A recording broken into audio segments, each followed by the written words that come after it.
We're live. What's going on, D-Bags? Hope you guys are doing well. I'm your host, Darren Rita, and we're back here again with another episode of the Detox Podcast, episode 90, actually. And I first off just want to say thank you guys. It's crazy that we've been doing this for 90 weeks now. If you're new here and you like music, podcast, or comedy, do consider subscribing. Helps the channel out a ton.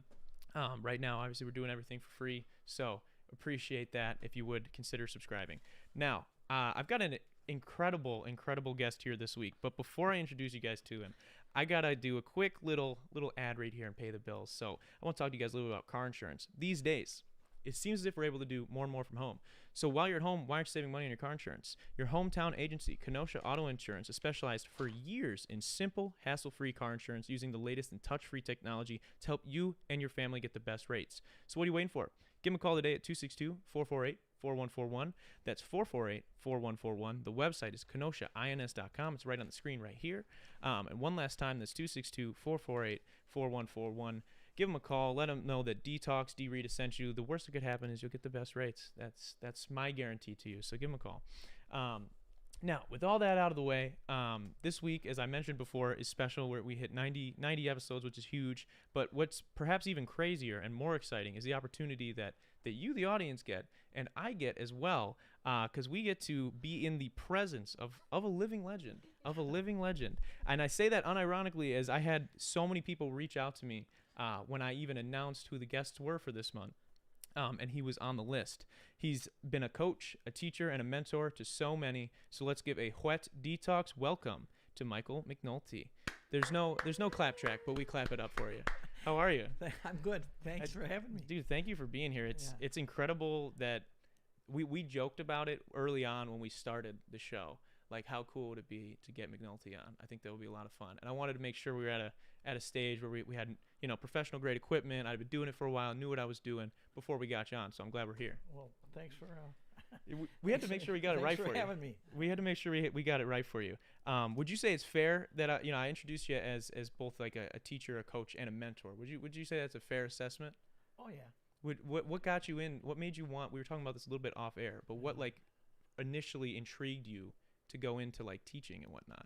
Well, just like about 90% of all kids when they're growing up, yeah, you ask them what they want to do.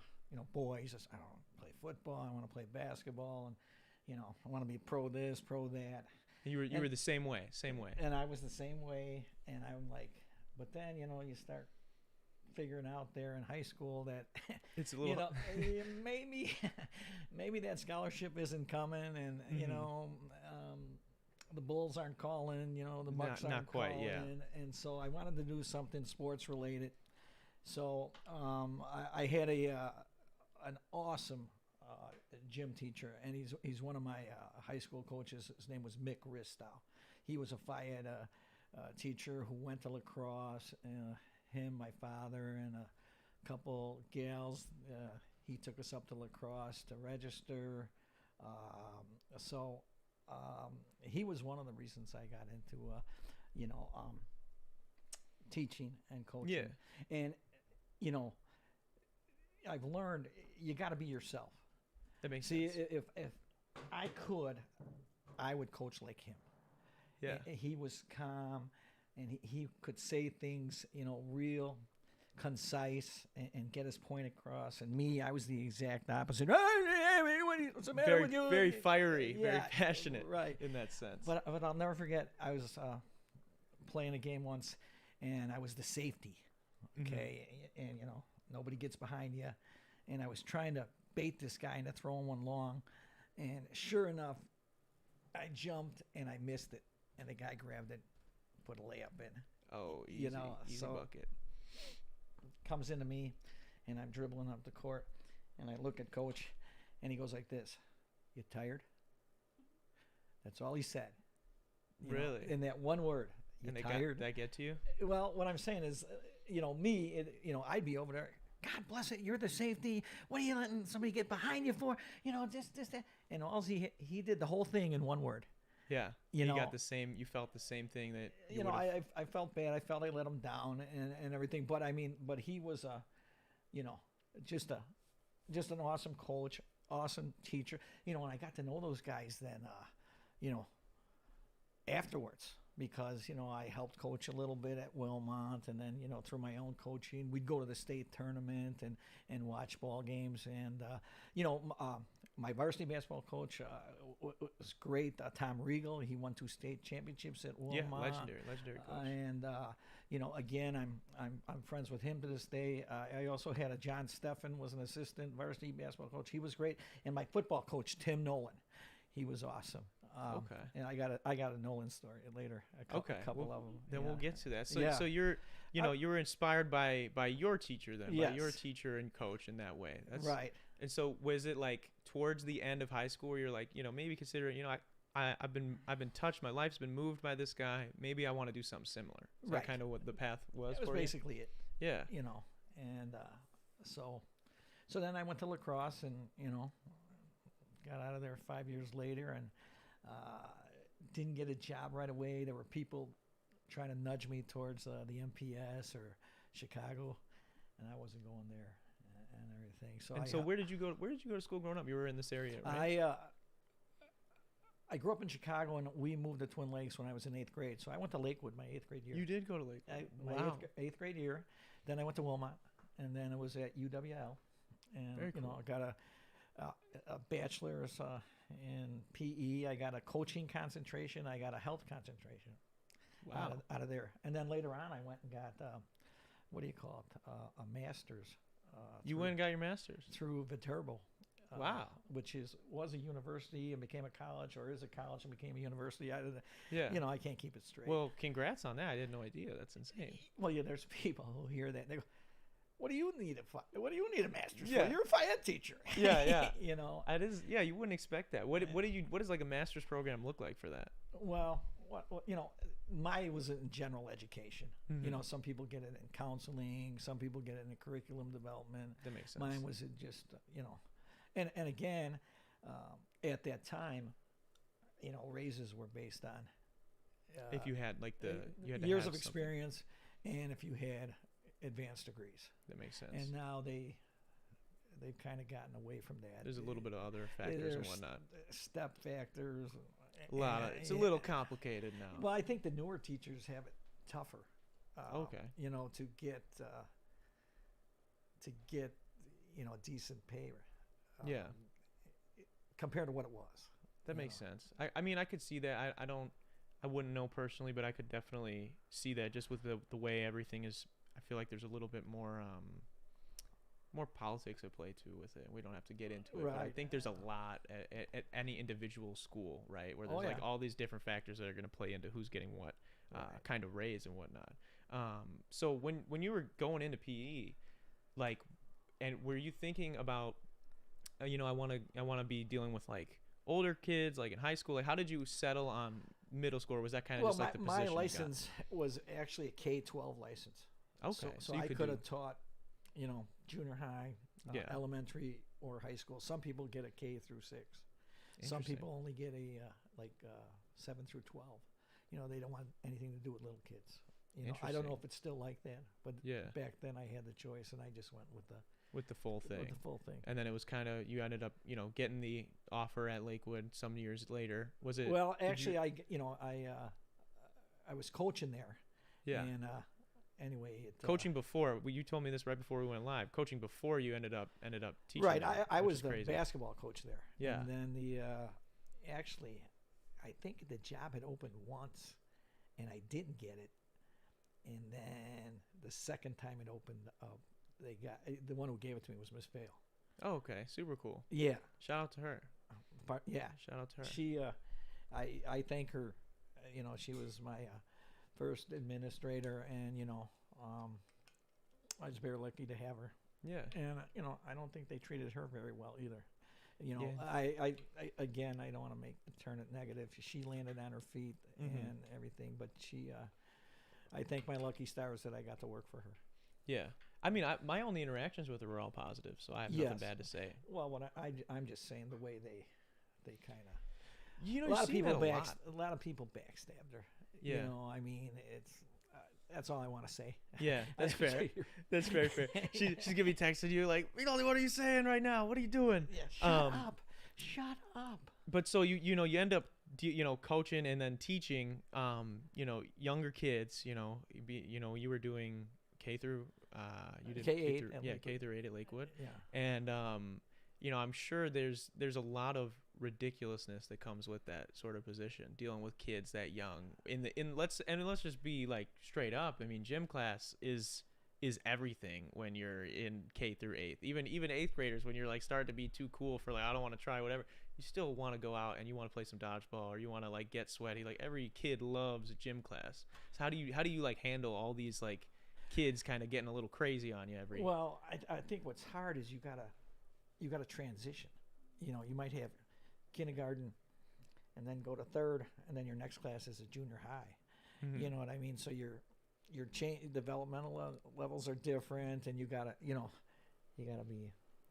Is it weird seeing too like kids as like a kindergartner, like as like they're like 6-7 years old, and then like you're seeing them as like basically a person when they're like 12 13 in like junior high, like getting ready to leave for high school? Well, there's a gal that I taught at Lakewood, and I believe she teaches at Randall. Oh, okay. Now, and every time she sees me, she says, "Hi, Mr. McNulty," and I says, "Hey, you can call me Mike now." I says, yeah. She goes, "No, you're always gonna." She goes, "Nope, you're always gonna be Mr. McNulty to me." Yeah. And so okay, that's what she wants. I mean, That's what I was curious about too. Is like a gym, like being a gym teacher, being a basketball coach, like for my like younger ages, and for as many people as you were, I can't imagine like. You definitely, it's some notoriety. It's like you're like like you are famous in all these people's story, where it's like everyone has a gym teacher, like growing up, like you are that character in every single one of these people's story. Yeah, like up at the country club, they just call me coach. I believe it. I believe it 100%. And it's kind of like, to me, it's one of the highest things you can be called. One of the most prestigious things, I guess, you can be called. Like when I go out with the people over there at West OSHA, it's always, hey, Coach such and such, Coach Heilberg, Coach Zachary, Coach this, just a respect thing. I like the way you put that too, because I didn't think about it like that, but now even just like running it through my head a little bit, it definitely makes sense. It's like everybody that I've ever referred to as like my coach, or I identify, because I've had some coaches that were not so great, and I don't really call them coach like that, like, all right, I did when I was under them, but afterwards I'm not really looking to have any sort of contact and whatnot. And I think you're definitely right. Like the status of being a coach, like there's a familiarity that comes with it, and as well as like a prestigious, like you said, title, because of like the family nature that it is when you're under somebody as your coach. It's basically like the Papa Bear for a while. Yeah. You're watching over these kids, you're developing them. A lot of kids who only had like, a mom raising them. Yeah. They didn't have a dad figure, that you kind of help with that for certain kids. Definitely take on some roles that maybe you wouldn't expect, right, in the lives of certain kids. Oh, sure. It's, I mean, I know a few years ago, I had to clean out that locker room downstairs to get ready for the addition or whatever. Oh, when we're building the new. For people that don't know because we've got listeners like all over. The school that I went to growing up, and that Mr. Mcnulty was coaching at for all these years, had like the most ridiculous, stupidly small gym. Not the smallest one in our conference, which is pathetic, because that is really really sad. But we had this gym that literally you couldn't shoot a corner three in with any arc, because there was like this weird like drop down in the ceiling. It was so bad. There was no like maybe like a foot from the end of the court to the walls, and there's cement wall. Just really poorly designed. But they ended up getting an addition a few years ago, which is what you're referring to.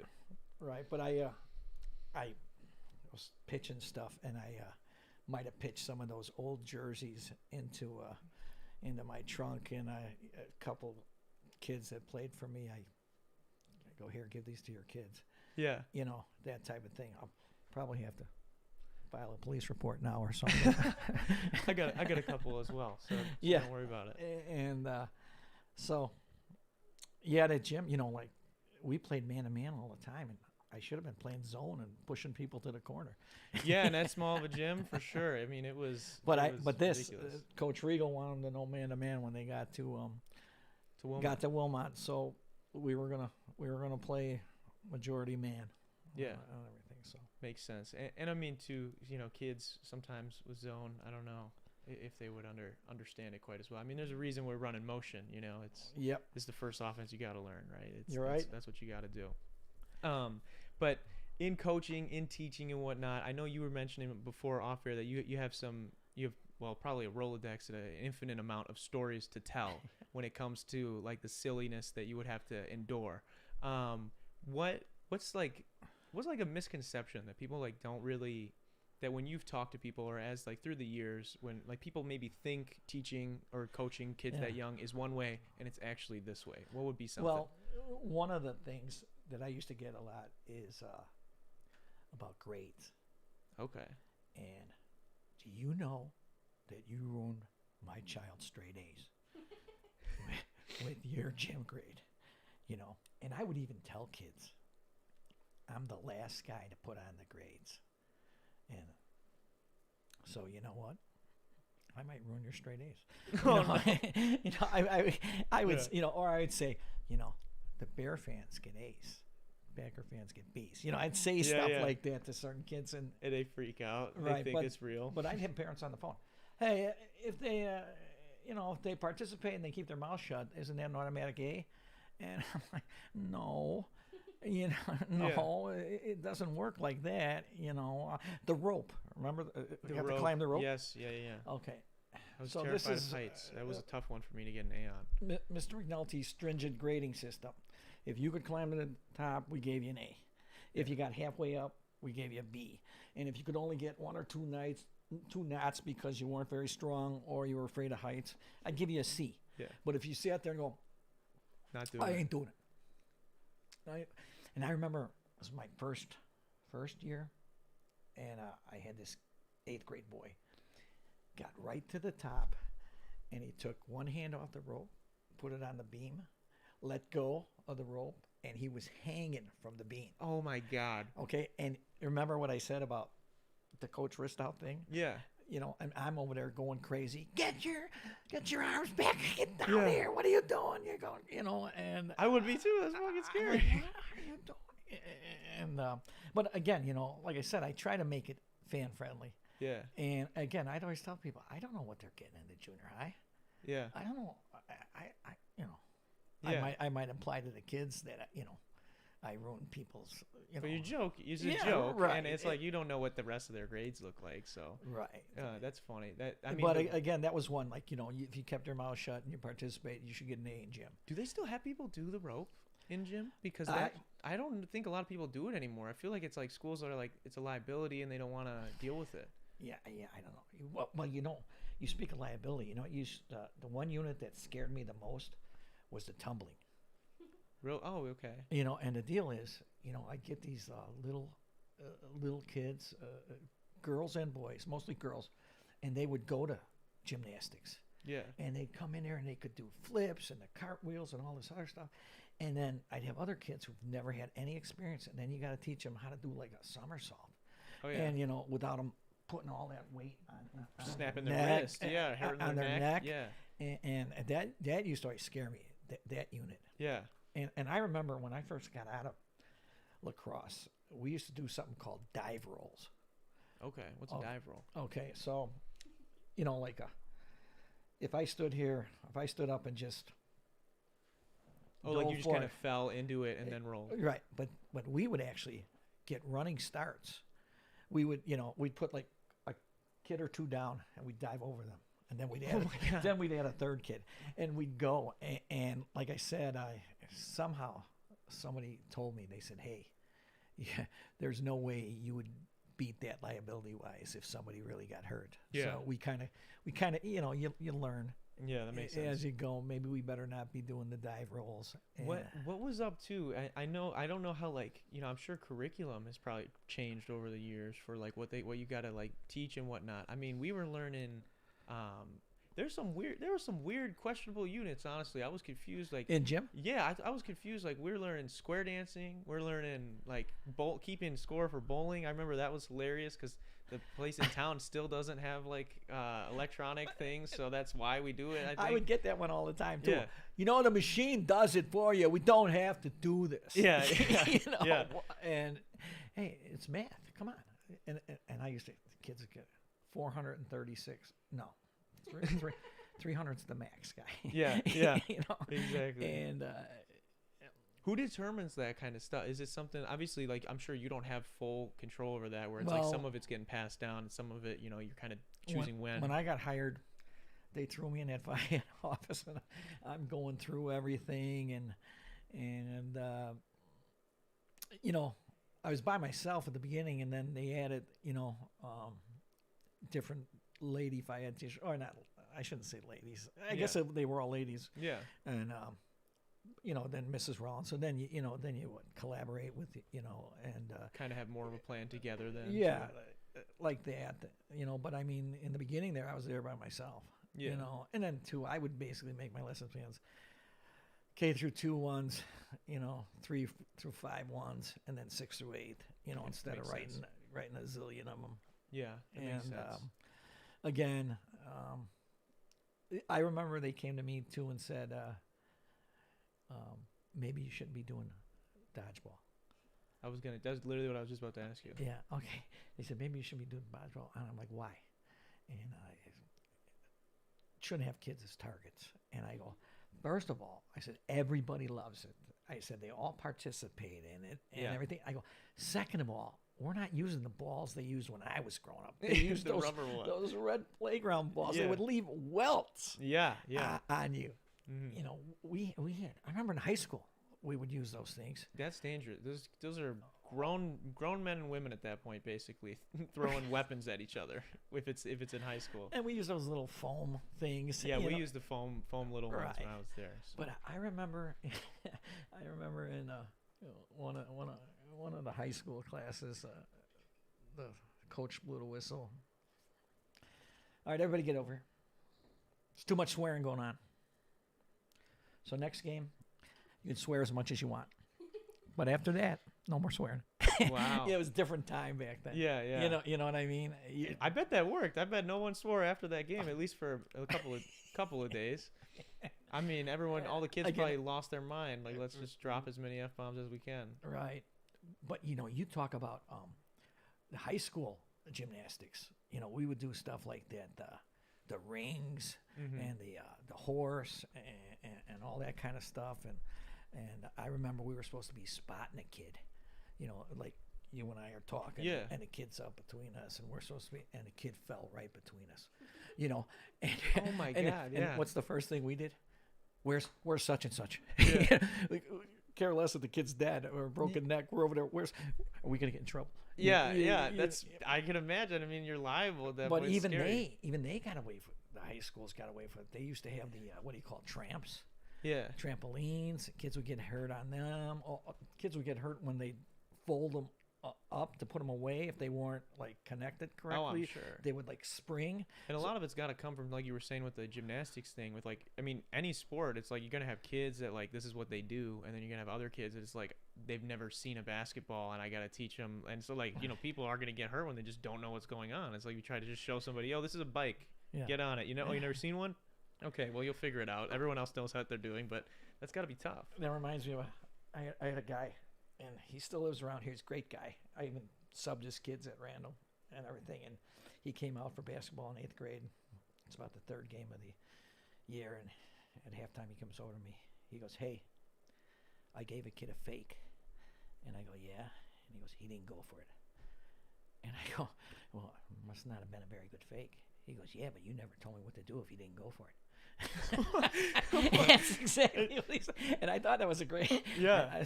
I got nothing. Yeah, they're like, damn, I yeah, I mean, guess I should have. I Should have said something.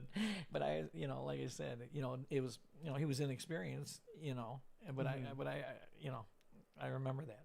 Yeah, I could definitely that stuff like that, especially questions from like young kid, like totally just like this innocent question where he's like, I did the fake, and you didn't say that you supposed. That's hilarious. I could totally see that. Right. We got a couple people in the comments here. Whiskey Man says, "Yo, it's the king," in reference to you. Ariana Rita says, "Hi, Mr. Mcnulty. I can't believe you're in my home." Hey, I picked you right out in that poster. Yeah, he pointed you out right when he got here, right in the thing right behind me. And Deborah Freeman says, "Hi guys, hi coach. How's it going, Deborah? Good to hear from you." Is she down south? Lives down south? She's in Kentucky right now. Yeah. Oh, okay. Hey, the Freemans. Oh yeah. They liked me. I thought they liked me. They're good people. It's yeah. Good people. I mean, I could tell there was other people who weren't so keen on me, but the Freemans seemed to like me. That I can't imagine too. Like that's got to be another aspect of coaching and teaching like at the same school for so long is like having the siblings, having like dealt with like a whole family for like you deal with them for like 15 or so years if they've got like 3-4 kids that are all like there. Right. I mean, yeah, I'm sure you butt heads with some, and you probably get along better with others, like you were saying. Well, yeah. I mean, some people would complain about, the playing time, and I'd always say, hey, nobody wants to win more than me. You know, if they were good enough, they'd be out there. That's a great way to put it. You know what I mean? Is like so. And actually, we would practice Monday through Saturday, and Sundays were optional. And when I got bumped out of my coaching position over there, one of the proudest things that happened to me is Westosha and Wilmot both offered me jobs. And the only reason I ended up at Westosha is because they asked first. But Coach Urbantraud, he offered me the sophomore position in June. He said, I'll give it to you right now. And I says, I would jump at it. I said, but I already told Westosha I'd be their freshman coach. And I hadn't signed anything yet, so I could have done it. But you're only as good as your word.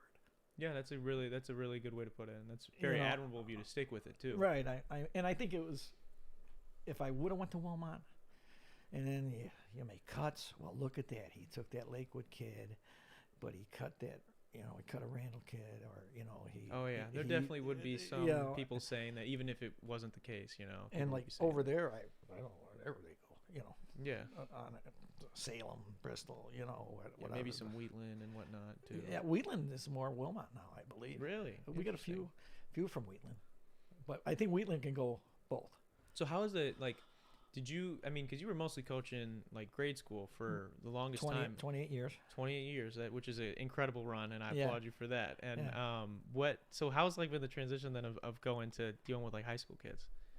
I mean, you do it's freshmen still, right? Are you still doing freshmen? I think I've been over there 7 years, and 1 year that I bumped up to sophomore, and then the guy we have doing sophomores, he's great and everything like that. And to me, freshman and sophomore are pretty close. I mean, sophomore's a little more physical game. Yeah. A little faster of the game, Just incremental steps, or it's going to get a little bit more physical and a little bit more. But it's like this. It's like, basketball drills are basketball drills. There's not D1 drills, and there's not high school drills, and there's not elementary drills. There's drills, you know what I mean? They're basketball related. Yeah. You know, so I mean, it's just, and I always would tell my kids, hey, I ain't the best guy, but I ain't the worst, and we're going to work at it. Yeah. And so anyway, like I said, that made me feel good that, I mean, I was told, my wife and I argue about this. Okay. I was told, by a principal that, well, we're going to evaluate how many tournaments you're getting in, okay, for next year. And the thing about it is, my wife and I would donate all sorts of money, and we'd sell popcorn and candy and water and pop on the stage, and all that money went in the boys' basketball account. Yeah. You know what I'm saying? And the guy who's telling me this, when he went on trips with his group, they were taking coach buses, they're going to Chicago, they're going to Milwaukee, they're going here and there and everything. We would have to, in the beginning, we would bus and everything. I wasn't even getting buses at the end there. We'd have, all tournaments, we'd have to get there on our own. Yeah. So again, I could kind of read between the lines You know, it was kind of like they were, you know, they were trying to just kind give me a of just give little me a nudge, let you know what time it was. Damn, yeah, that's sad. they were letting me know. You know what I mean? And again, you know what? This ticked me off too. Is my last spring there, or the last year I coached. I also coached track. Okay? Yeah, because that's what when I was there, you were doing everything. Everything but volleyball. Okay, yeah, everything but volleyball. That's right. That's right. And what was it? You know, I had that basketball money, and I wanted to take some of that basketball money and have a track party. And I'm talking bringing in, so you know, how many kids did you have on that track? I mean, some years we had like three had boys. Like 6 when yeah, I was right. on the team. Sure. So I mean, I wanted to have, take out 40, $50 and, either bring in soda, pizza, something, have a track party. And the lady in the business office says, no, you can't do it. It's a different account. That's basketball. You can't do it. Damn, like, you got the same. It's probably like half of the same kids that were playing on the basketball team. So probably a lot of the same people. And again, I was just like, okay, whatever. You know what I mean? So, and like I said too, I mean, a lot of times my wife and I would, we would once in a while put in a voucher and get paid out of the account, but other times we just leave it in there. Yeah. And you talk about, I don't know why I'm jumping all over the board here. Sorry. That's what we do here on the podcast. Don't matter. But I remember at Wilmot, I was helping a guy coach the freshman team. He was a brand new teacher. He lived up north, and he would go home on the weekends. So I started taking practices on the weekend. I lived in town, and everything. And then the AD at that time came up to me and goes, hey, he goes, you can't be taking weekend practices. I said, how come? I said, this guy's goes home. He goes, you're not on staff. And I go, you call me up here during the week and throw me in a chemistry class. Yeah. And I go, I got a FIAD degree. I go, I got a health and a coaching thing. And I go, now something I'm certified in. Yeah. You're telling me I can't do it because I'm not on staff. Dude, you know what's ridiculous about that too? And I gotta say, and this is, I've said this a bunch of times. I've been vocal about it. When I was at school there, and even in dealing with people after the fact, in there and other gyms that in Lakewood and whatnot, it is ridiculous how like many hoops they want you to jump through that they themselves would not hold anybody to. And this is not calling out anybody specifically. This is not naming names. It's just, I remember being on the team. I don't know, like, if you went to, I don't know how it is at every other school, but I got friends that are hoopers. I played college basketball. I got a lot of friends that played college basketball. When they were in grade school, when they were in high school, if they want to get in the gym and no one's using the fucking gym, they're getting shots up. You're shooting hoops, dude. You're not running full games with a bunch of dudes I've never seen before that don't go to the school. Right. You are literally shooting free throws just to work on your free throws right now.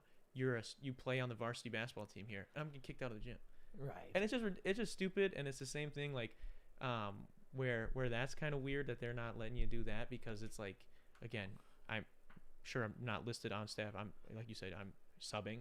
Yeah. I am certified to do this. I'm also helping coach. I'm asked to be here, and I'm an adult. Like, what do I need to sign? And that's what like I always go to, because they'll always say like, oh, it's a liability. I'm like, I'll sign away any rights, and so I can shoot hoops in the fucking gym, and people they don't go for it. And so I don't know what that is all about. And I've applied for gyms in this area, and like even now, because like I'm done playing, but I got a lot of guys we like to play all the time, and I had the gym up here for like 7 years in the summers, and they progressively every year keep giving me more of a runaround and a harder and harder time. And so I haven't had it the last couple of years, and it's been pissing me off. Obviously, last year with the COVID and everything, obviously. But the year before that even. And then now I bet I'm going to get the same kind of runaround this year. So, but that was one of the head scratchers.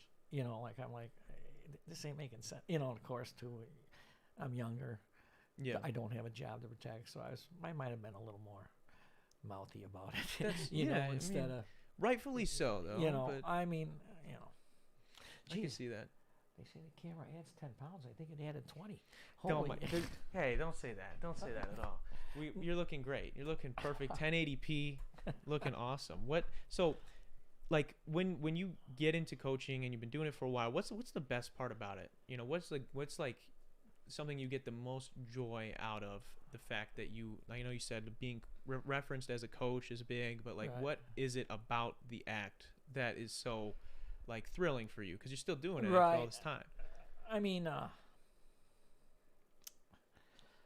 this year we won the conference. And Congratulations. Thank we. But there's an asterisk there. You're supposed to play 14 games, right? Yeah. We played 14, but 3 of them were against Wilmot. We only played Waterford one time, but we were 12-1 and 13-1 if you count the Wilmot third game, and the next best team had 3 losses. So I say we won it. Yeah. Yeah. You know, so I mean. Who did they give the title to? Did they give it to you guys, or did they? I don't know if they did or not, but I'm taking it. That's fair. That's fair. I deemed it. Yeah. And you'd like to see that. And this is kind of when I say this is, I like the practice, and I can see progress, but they should get better. You know, if I meet these kids in November and I work with them till February, they better be better. Yeah. You know, and so that's a cool thing to see them. To kind of help push people to a different level. Right. And that they're high school, you can be a little more adult with them. Yeah. Definitely. With your language and, you can keep it real with them a little bit more, Yeah, kids like, there's a thing. These last 2 teams I've had, they're really good kids. The year before, I think we were 12-10, but it was a good 12-10. Got better as the year went on. Hard fought season. Gotcha. Right. And I told them this story of a college coach, and I don't want to say his name, and they were talking at halftime, and he's in there just screaming at him, "You're letting that kid gently massage your balls. If he wants to go left, you guys let him go left. And if he wants to go right, you let him go right, okay?" So now we'll scrimmage the sophomores, and one of the sophomores will hit a jumper, and he'll come running by me. And he's referencing it every time. Yeah, oh, no. And then this year, some of those freshmen go, "Hey, coach, what does that mean when you're, and I got okay, as a college coach, I knew, and after I, and it's funny thing is, last year's team, one of these sophomore guys is, we were at a Grove, okay. And to me, they're always aggressive over there, and you never get a call because you're from, you're not in Racine County. And I think we're down at the half, 28 to 8 or something. And of course, so it's not looking good at the moment. Mr. Nice Guy, listen, if they're gonna push you, you push them. No elbows. Yeah. They're gonna let you play aggressive. You play aggressive. Yeah. Middle second half, there's a scrum, and here comes this kid up from Grove, and he's got blood just gushing down his forehead. Oh no! And I call the guy. I go, "Hey, what happened?" He goes, "I kicked the kid in the head." I go, "How'd you get your leg up that high?" Yeah. This is what I say. He goes, he fell, and he goes, and I was turning to go up court, and he grabbed my leg, and he goes, I pulled it once. And he goes, I didn't get away. And he goes, I pulled again. And he goes, and my leg came up and got him right in the head. And everything. And he's grabbing his leg. He deserved it. Well, that's what I said walking out of there. That's what I said. A bunch of people from Grove weren't very happy with me saying it. Yeah. But they usually filmed those games. There wasn't a camera on it. Or anyway, to make a long story short, I told my kids afterwards, I go, if that's what happened to Joe, I go, I don't have a problem with it at all, and everything like that. And like I said, when I was walking away, I go, hey, if the kid from Grove grabbed his legs, he's got to take some responsibility for it too. Yeah. And then this same kid, he had a thing where he kind of got mad and shoved the guy at the end of a game, and it was a real tight game. We ended up hanging on, and I told him, I go, this one I got a problem with. Yeah. I go, Grove, I said, you were okay. I said, Mhm. tonight, no. I says, you almost cost us. I mean, Yeah. and that's, you make those calls as a coach and everything. Yeah. But again, like, one of these guys who played for me last year, he got pulled up to the varsity for their playoff games. Mhm. I mean, you like to think you had a little bit, help in that, Yeah. for him. And That's so, I definitely mean, cool those are feeling. things, like I said, improvement, having a relationship with these guys. I mean, I got a kid up in Minnesota. He was an awesome player. In fact, he played for me, played for Coach Regal, and he ended up going to River Falls Okay. and playing. Very good player. He says, someday I want my boys to meet you. You Wow, know, that's cool. yeah, That's really cool. stuff like that. Yeah. You get that. When you're leaving an impact like that, I feel like that's kind of just judging Yeah. off what you've been saying. I feel like that's like one of the biggest things. Yeah, I mean, and then and let's be honest. There's lots of people who never liked me and weren't keen on, but you can't like everybody. You know what I mean? You can't. I mean, Yeah. there's gonna be. Not everybody's gonna buy in. Well, I think that's absolutely true, and I think what is so maybe the why I think some people are remembered and have the impact like you've had is because you stuck with it and it's respectable. Even if someone, let's say like one of those kids or the parents or whatever had a problem with whatever sort of policy or offense or whatever you're doing, Yeah. you've been doing it for it worked with these guys. It worked. Like, this is Right. what I do. This is what I'm doing, and I'm Right. gonna work as hard as I can to do it. Sure. And these kids are gonna work for it, and some kids it won't, right? And it's like, Right. you're doing what you think is best. Like, you're not gonna go out Right. and, like you said, you want to win more than anybody. So I think like even maybe the people that didn't get like or get behind it or like you said buy in all the way, they're still gonna respect that on some level. Of Right. like he's doing what he thinks is right, Right. which I think that's a super big point right there. The guy who hired me, great guy. He passed away last winter. His daughter was a real good player, Delaney Zhang. Did you know? Yeah. Yeah, Delaney Zhang. Yeah. Did you know Dave, his dad? I never met him. Okay. I never met him, but Very I've good heard guy. he was a very good guy. Guy who gave me my first, freshman job, and I know what they say. He's like, "Hey, this isn't grade school, so you don't have to play them all. You know what I mean? This, that, and the other." So after about the fourth game, I got to go see the AD. Hey, you Mhm. got to get everybody in, and this, that, and the other. And I'm like, why? He's like, I got parents, and I go, well, why were you telling them at meetings that not everybody's going to play? Yeah. Again, Especially- and what I'm especially if saying is, everybody wants to win. and it's like,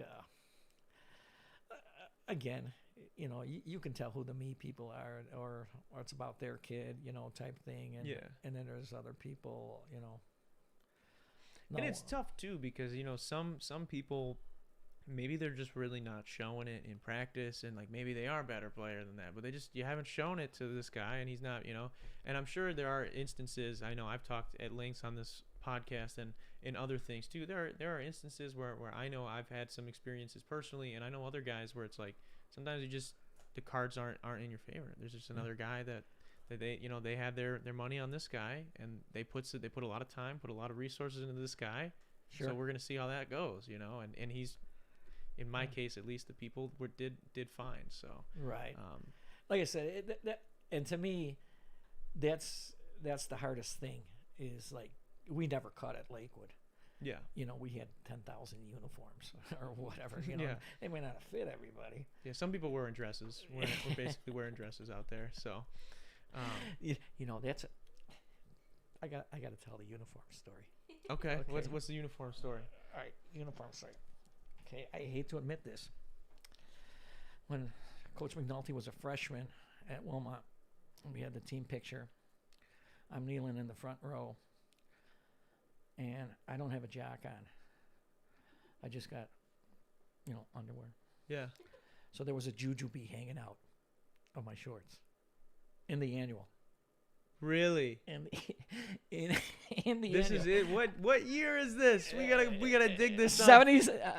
Well, I graduated 76, so like 72 or whatever. Yeah. I told my daughter they photoshopped that in. She goes, "Shut up, Dad. There was no Photoshop back then." They photoshopped it. Yeah. And then so that happens, and I get kids. And that made the cut? Like no. Oh yeah. Wow. And then You guys had the short shorts back then too. Well, that was the deal. You remember when Michigan came with the long ones? Yeah. Okay. Then I would hand out uniforms, and I get a kid, something about, mid thigh. Yeah. He goes, "Hey, coach, these are way too short." I go, "Those are fine." I go, "I'm over there in the Wilmot Annual with a jujube hanging out of my shorts. Yeah. Those are just fine. You keep those." Wow. Yeah. No, that's what's so funny. I honestly and I was the same way. Like I remember like in grade school like having shorts that were like down all the way almost to my ankles and shit. Like everybody, that was just in then, and it's so weird that it and I hate that now. Like even when I started playing in college, like and even like in high school, like as towards the end, as high as I can get them. Like I would play in the old fucking short shorts if I could. I've done it. I've like showed up at open gyms for my college and whatever, and just mess with people. I'll show up. I've got a couple like old Wilmot uniforms that have the small shorts on them, and I would just pull up in those because I think it's hilarious. And then I told you before how I'd go to these camps and talk to people. Yeah. And Raymond came into the league.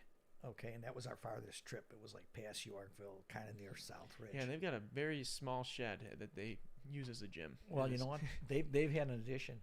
Okay. So they're no longer have that little cracker box. Well, that's good because them and Lakewood moving up in the world, getting a little bit more space in there. But so it's and I remember our principal at the time said, "Don't worry about it. They're only going to be in the league for 1 or 2 years." Well, they're still in here, But I remember first game over there, and I go, "I better check the locker room." And sure enough, I find a pair of shorts. Okay, so I get on the bus. All right, who's missing their shorts? Two hands come up. Two. And you only go. I only got one. I go, "All right, you two guys come here." Okay, we kind of talk, and all right, these are his. So me and the other kid go back in. And we kind of look around and everything like that. And I go, "Okay, we'll get you another pair tomorrow. I don't know if the school's going to charge you or not, but we'll take care of it tomorrow." So we're coming home from, Raymond on the bus. And next thing I get the tap on the shoulder. "Coach, I got my shorts." "Where were they?" "I was wearing them." No. I'm not making that up. Yeah, no. Stuff like that, Yeah. And, you tell college guys that, and they're just rolling, they're dealing with recruiting kids and everything. And I got kids who don't know they're wearing their shorts or not. Oh, I know, 100%. And then what's the other thing that happened at Raymond? And I had a guy who was an assistant for me from town, and he quit Lakewood basketball in 6th grade, 7th grade, 8th grade, and as a freshman, he came and said, "Can I help you coach?" And I took him. Okay. I took him. Interesting. And the night before we're going over to Raymond, and he goes to block my best player's shot, and he takes him out, and his ankle's all jazzed up and everything. No. So anyway, we go over to Raymond, and there's only one ref, and the guy goes like this. He goes, "Yeah, we might have trouble getting a second ref." He goes, "So I'll get some parents out of the stand." I go, "No." I said, no way. And I go, "I'll play the B team game with one ref," because there was no playoffs for B anyway, and everything. And I go, "But I am playing the A team game." And back in my mind, this kid's hurt. Yeah. So anyway, B team buzzer goes off. Here comes the A team running out. I said, "Get back in there. Get dressed. We're leaving." And really? We came back 2 weeks later, and we beat him when his ankle was good. No, wow. I think Miss Vale would kill me if she found out. Yeah. But again, it was like, I'm surprised they let that fly. Like they were like, "Yeah, sure, you can do it." Like, was there some pushback? Were they like, "No, we got to do it"? Like, I mean, there was nobody there from the league, And again, too, there'd be like people from Raymond coming over here. "I'm going to get a guy out of the stands. How do you know it's not my brother?" Or, I always say that to our kids. We're going to go over here and they're going to have somebody's grandpa or uncle ref in the game. That type of thing. And And then the other thing at Raymond, it was I got teed up. I took the towel and I put it over my head, and I was walking on the court like I was the ref. Oh my! And the other coach ratted me out, and they teed me up. What? So the coach was like, look at it, look at it. That's exactly what he was doing. Wow. And everything. How many times have you been teed up? Oh, I don't even count. You know, I was gonna, because I mean, that's what I had some questions about that. I mean, like we mentioned earlier, you gotta, you know, like your coach, he maybe was a little bit more calm, was able to just more concisely convey what he was thinking. When I was getting ready for this, when people were reaching out and saying, like, oh my God, you're having Mcnulty on, like, well, you got to ask him about this, you got to ask him about the chair incident, you got to ask him about the clipboards and the blah, blah, blah. So what was in your mind, what is like the because you don't know how many times you've been teed up, but what is like the best tee story you have? Like what's like something you got teed up for that you definitely maybe deserve it for, but like, because I've heard you thrown chairs. I don't know if that was fake. I never threw chairs, but I certainly kicked them out of my way, those folding chairs. Okay, but just throwing a chair. You picture Bobby Knight throwing that thing across the court. That's what I pictured in my head, or Hulk Hogan throwing a chair into the ring. And everything. I'll tell you what, though, this year, having that mask, you can say a lot more to the refs, and they don't know what you're saying. You know what That's I mean? fair. What the fuck kind of call was? What the kind of funicello was that call? Yeah. But I don't know. God, what were some of the things? I got ejected at Grove. Okay, for what did you get ejected for? Okay, they usually had the same guys doing the B team and the A team game, and I was all over this guy because he was terrible. Yeah. One side at this, and he comes over and he goes, "You say one thing during the A team game, and I'm kicking you out." Okay. So I don't know, it's like the second possession of the game. Someone from Lakewood comes over half court, and the kid reaches in, and you hear this slap. I go, "What was that?" Okay. "You're gone." I go, "What?" He goes, "Where's your assistant?" I say, "I don't have one." And then he goes, "All right, we're forfeiting the game." I go, "You can't forfeit the game." I said, "I'll get a dad to sit here." And, got the dad, and I don't think we had won yet. Okay. So I go in the locker room, and I'm in there, and they come in at halftime, and so you should just sit in the locker room, just by yourself, and just listen, like, oh, I hope we're doing good. And what the heck, these B team kids will wander in and out and everything. "Hey, what's the score?" You know what I mean? And one kid would give me a score, and of course it'd be the wrong one. And another guy would give me the score. I go, "How did we lose points?" I go, "What's going on?" And we didn't win, but I was like glad we didn't, because we hadn't won up to that point. And if you would have got kicked out and they would have won, that would Mcnulty got ejected and they won. Yeah. Wow. Like I said, and I remember Miss Vale made me apologize to the kids, which I should have, and everything. And she said, be a little more mindful, and everything like that. So, like I said, again, you got to know when to get them and when not to. Yeah. If you're getting blown, it don't matter. Oh yeah. I remember being at a tournament at Salem, and Randall had a really, really strong, I think it was in the B team portion of the thing, and we got beat like 58-6. Jeez. And they had a hospitality room, and coaches are in there, refs, and I come strolling in, and they got the crock pot in the corner, with all the hot dogs, and everybody's kind of looking at me, and I go over there and I go, "I'm going to have a hot dog for every point I got beat by." You're going to be eating good. You're going to be eating good. I mean, like I said, I always got to say something smarter, wise. But God, I can't. How do you explain? So like, how, when you get in these, like, when you got these, like, these big moments where either maybe you get a tee or you kick a chair out of the way, like, what is it, like, what is the kind of stuff? How do you get to that point in your head? Because I remember we were at a, I don't know if you remember this. It was towards I think it was when I was like in 8th grade or whatever, but it was our playoffs. We're playing Salem at Salem. And I remember this because I know a couple of guys that went to Central, and they remind me of it like every time that I see them, because they weren't playing, but they were like in the stands behind you. Okay. And we lost by a couple of points. It was like a good close game, and there were some bad calls towards the end. And this one kid, because you were like so mad, and you were like rolling on the ground, and then this guy, my friend, Brett, he also went on the ground, like by the bleachers, and then he started rolling and making fun of you, and then we were all like, what's going on? Like, why is he able to do that? He's like making fun of our color. Are you kidding me? And then the refs were just like, they were just focused on like yelling at you, and then the game ended and we ended up losing and whatever. But I just when stuff like that happens, like what riles you up to get to that point where you're like, F this, I'm doing something, I got to do something. I don't know. I guess I get too into it, is what I'm saying. Yeah. And again, I mean, I dove on the ground, like pointing out a kid's out of bounds and things like that. But I used to tell kids, hey, I can get the same money just sitting there. Let you do whatever you want. Yeah. Don't coach you, don't critique you. Just let put 5 in, another 2 minutes, I'll put another 5 in. Good job, Johnny. Yeah.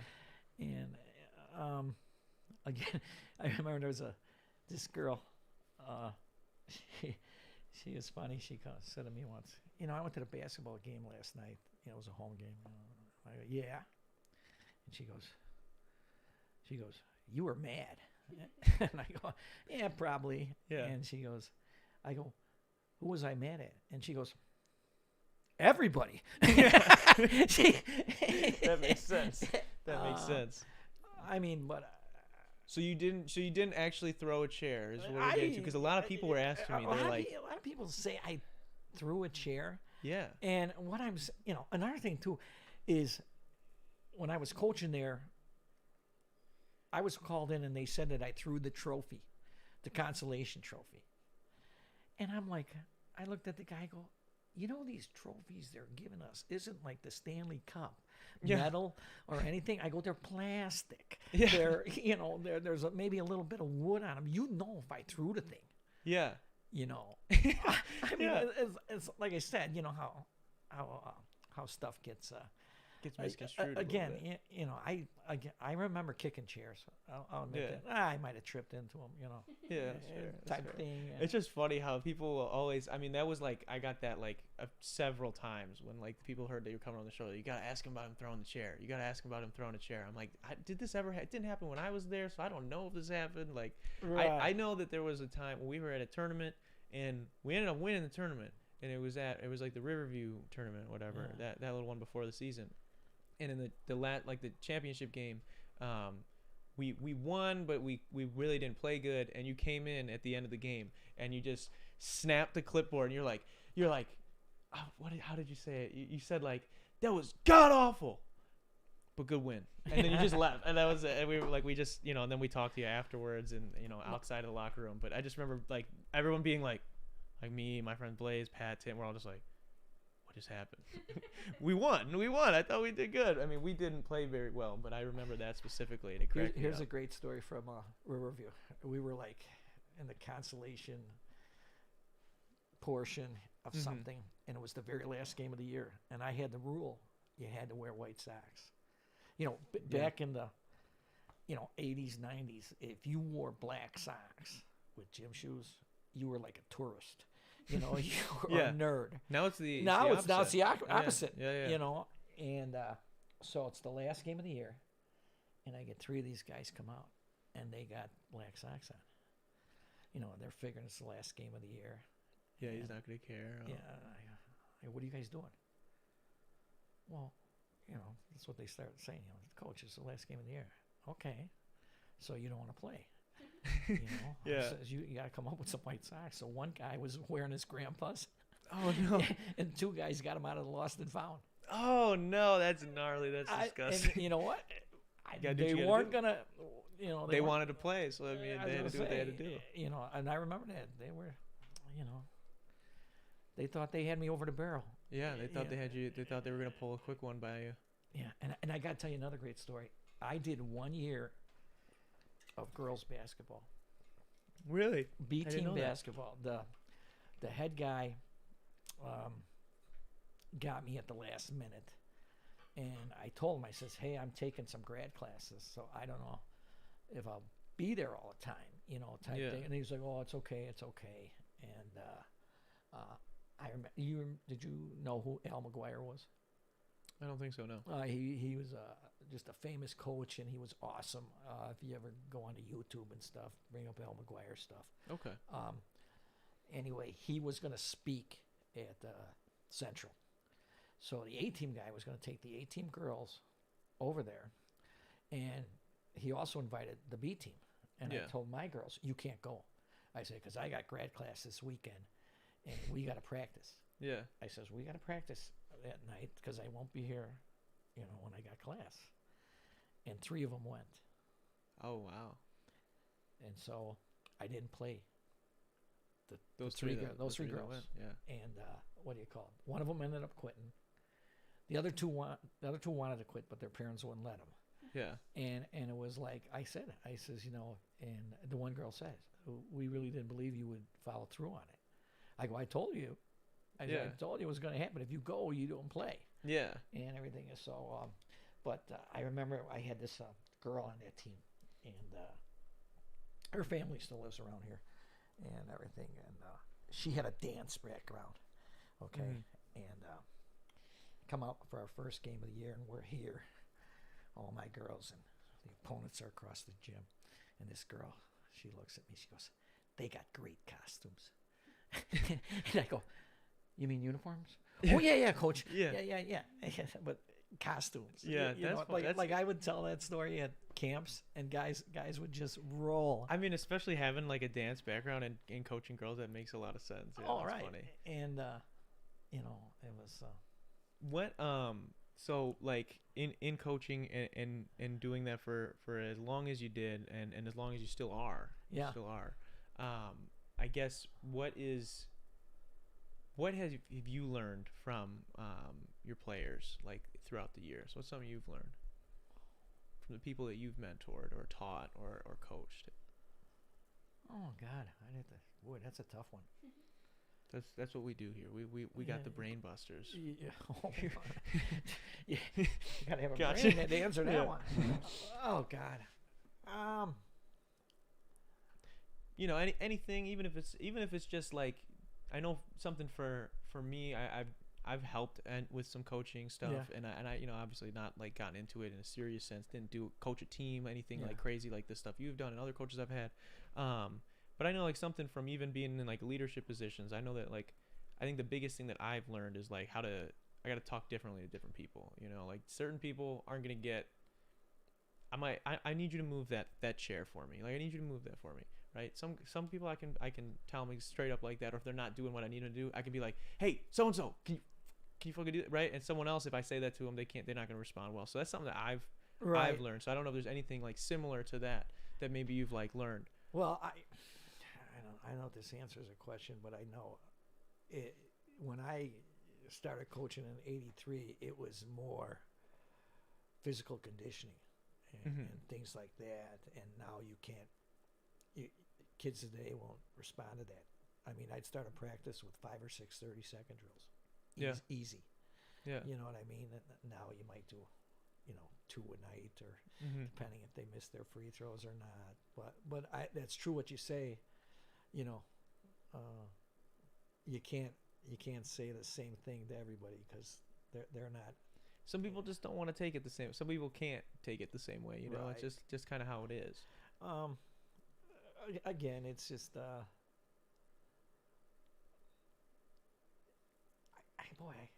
really have to think about that one.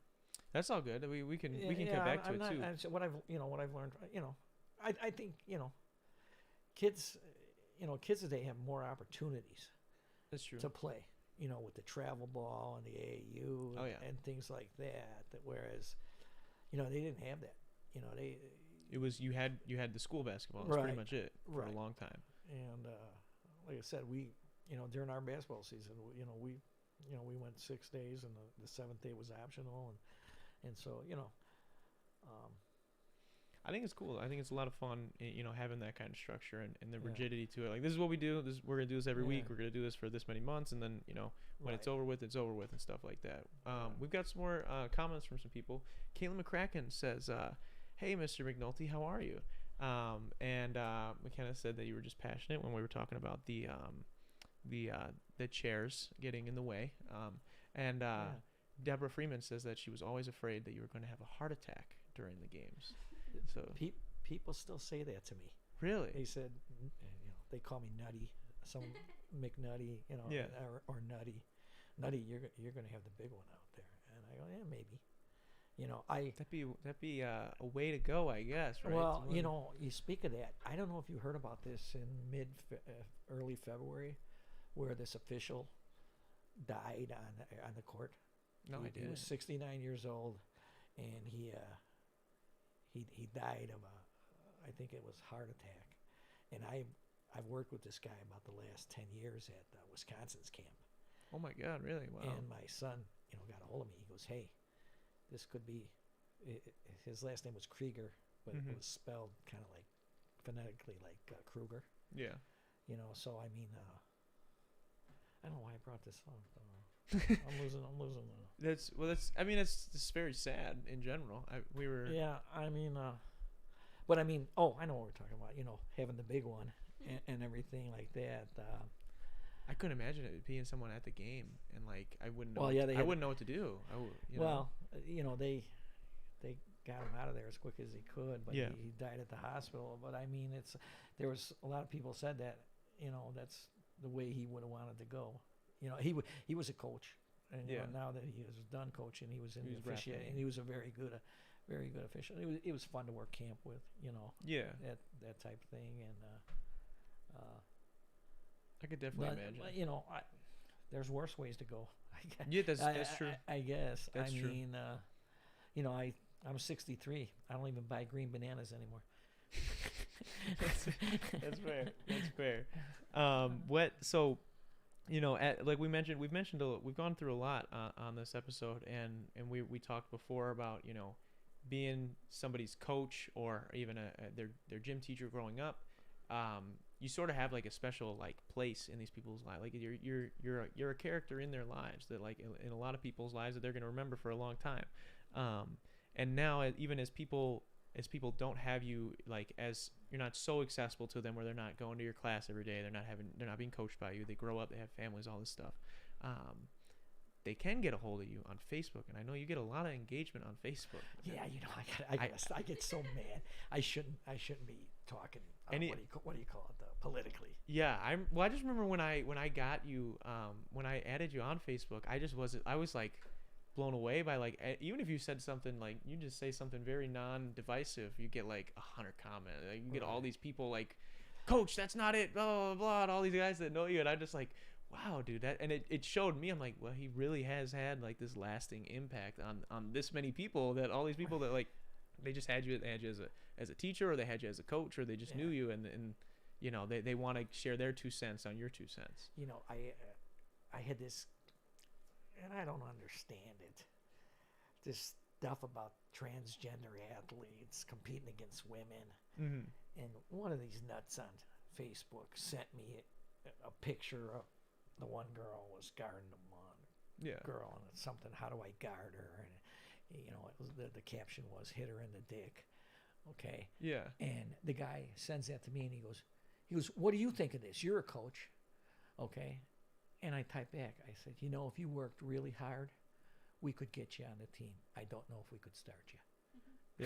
Yeah. I mean, probably not the best thing I should have said to the guy. Yeah. But again, I get pissed off, and he's just trying to get a reaction out of you, right, and trying to get you to... and again, like I said, it's my daughter and wife kind of tell me, just don't, It's tough because you're gonna ruffle feathers with whichever way, right, the wind, whichever way you're thinking at a time, and then people will lump you in with a group of thinking just because you say one thing, and it's like, no, I just think this way about this thing and stuff like that. So I know it's hard. I just thought it's definitely interesting seeing somebody like you that has like literally anything you say. It's like I feel like everybody is like in your comments. Like sometimes I just like go through and read it. I'm like, wow, these people got a lot of time to keep responding to him talking about this. Yeah, again, it's like who? Let me see. I think his name was Mark Twain. Okay, he said, "Don't ever get in an argument with a fool, because you'll never win." It's true. Yeah, I should keep that in mind. Yeah, especially on Facebook. There's a lot of everybody's got a it's accessible for everybody to say some wild stuff sometimes. Right. So with, I guess I had some audience questions. People can send me anonymous questions through Snapchat. I don't know if you know of Snapchat at all, but it's my kids do it. I have no idea. I do Facebook. I don't do Twitter. I don't do Instagram. I don't do Snap. Yeah, it makes sense. Yeah. I mean, there's not that much much good on any of them anyway. Yeah. So, but people could send me anonymous messages, so there's no names attached to these. But when I said I was having you on tomorrow, and I said this yesterday, people had 24 hours to send some anonymous messages, and so we got a couple here. Right. This is, I again don't know who this is from, but they said, was there a difference between kids back then and kids now when you were teaching? What is like the biggest difference? Well, I stopped teaching in 17.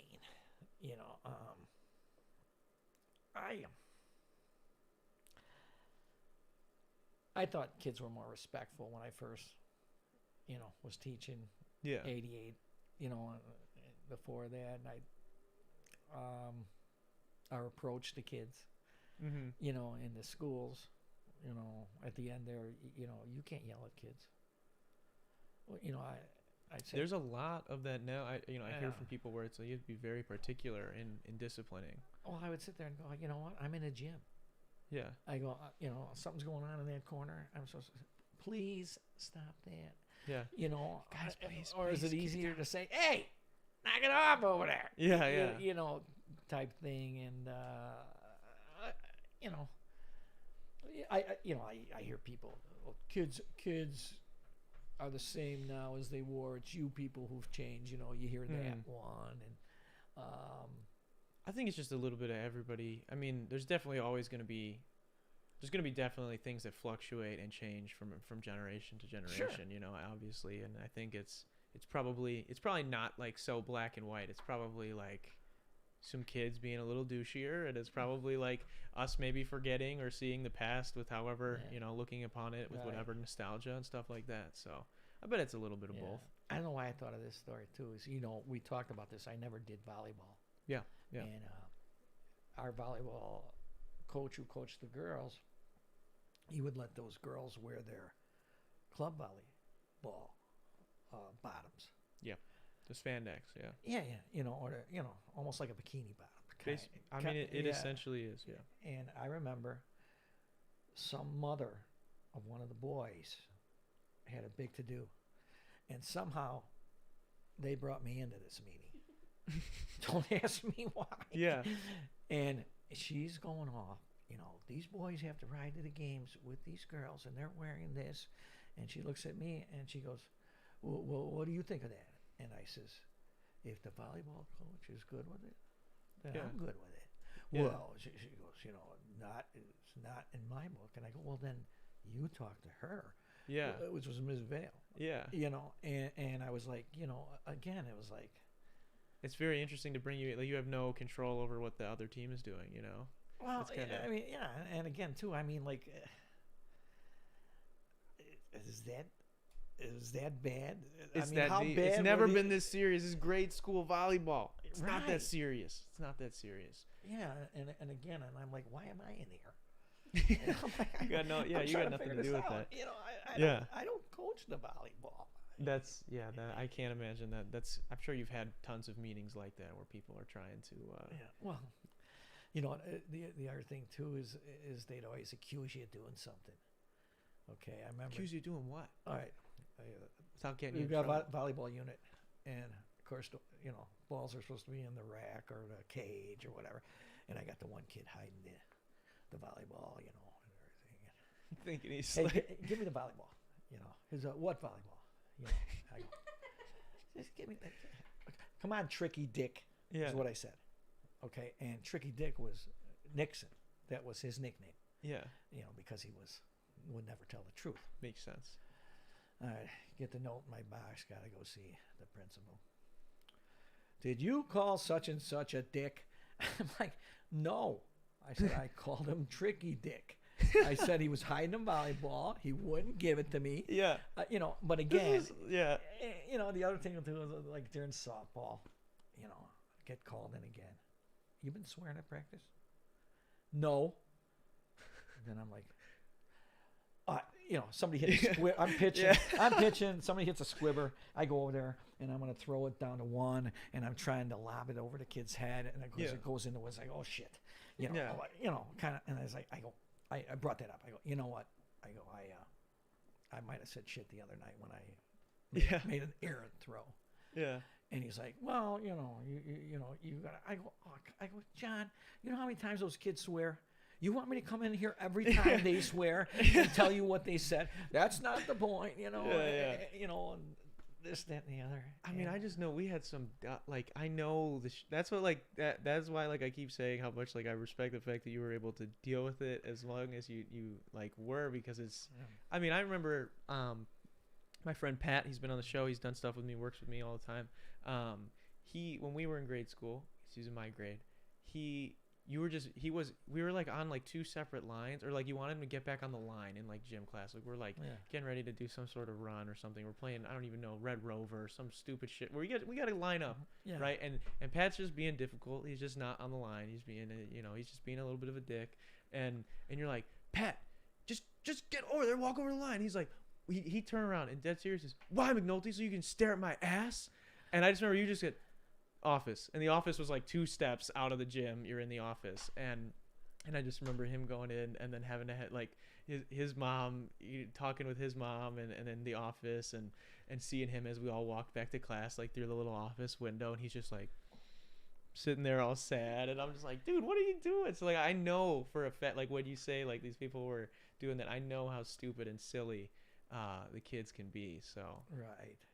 Myself not excluded, everybody, we're all doing silly stuff. So, like I said, I didn't handle it well all the time, but oh well, it's like nobody died. yeah, that's a good. We're keeping people safe. I tell people that too. You yell at those kids all the time. I go, hey, they'll be ready for marriage or the military. That's true.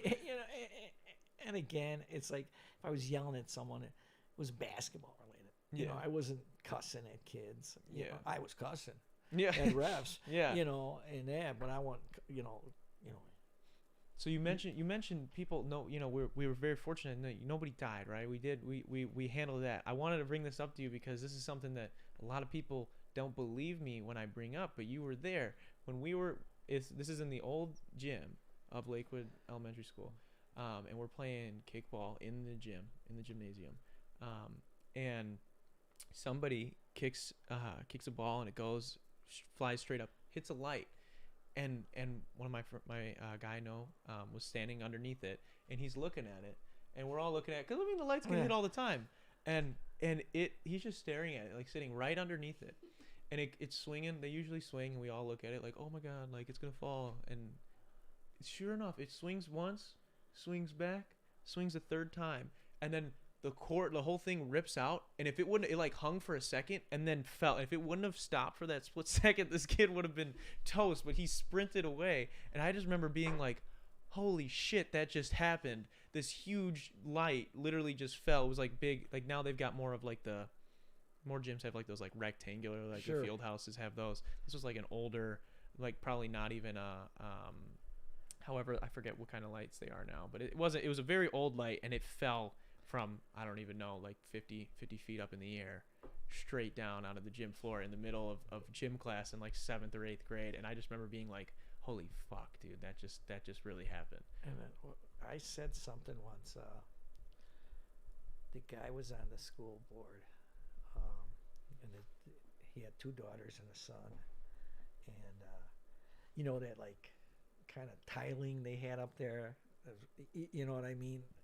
One of those fell during class, but that wouldn't have killed anybody. And I said something goofing around. I go, hey, can you guys vouch for me that this thing hit me in the head so I can get a little bit of time off here? Yeah. And one of them must have mentioned it to their dad, because he mentioned it to Ms. Vale.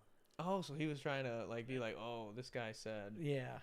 Well, I mean, he was real confrontational, and I remember at one faculty meeting he said something.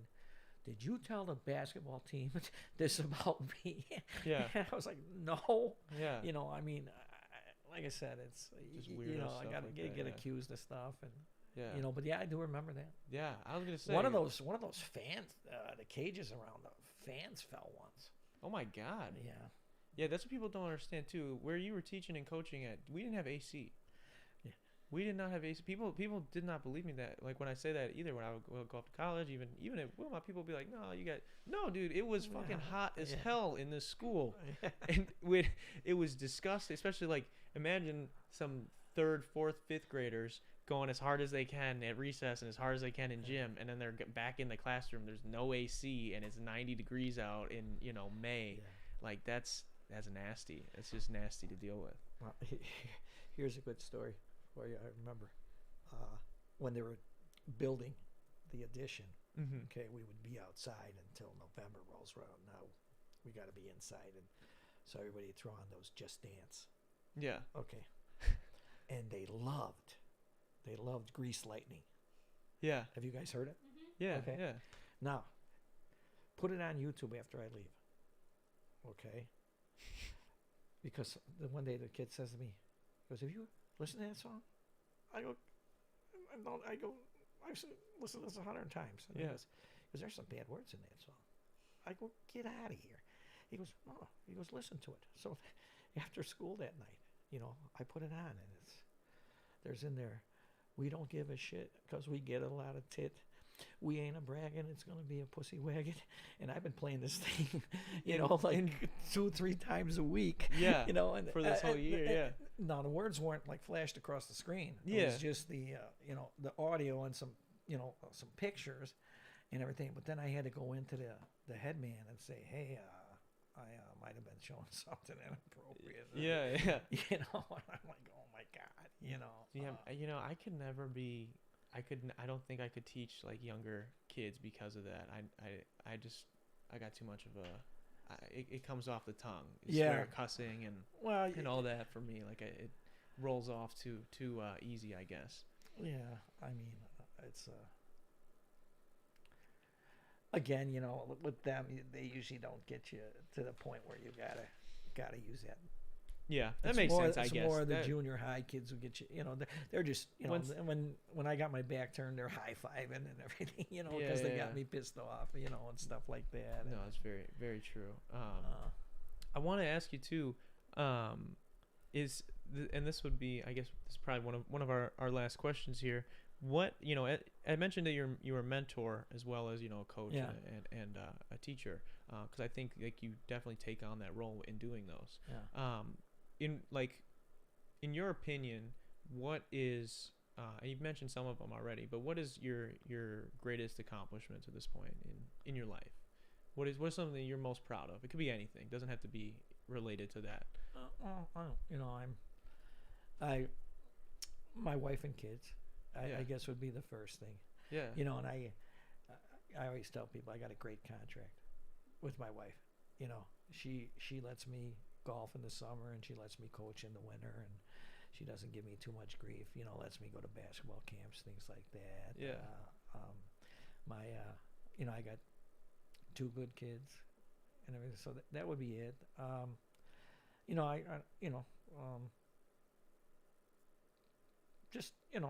think I've done a decent job coaching.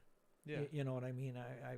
Again, most definitely. I mean, like I was saying, you're famous on everybody and their mom wants to talk to you on Facebook. So anytime you have something to say, you must have left an impact some way.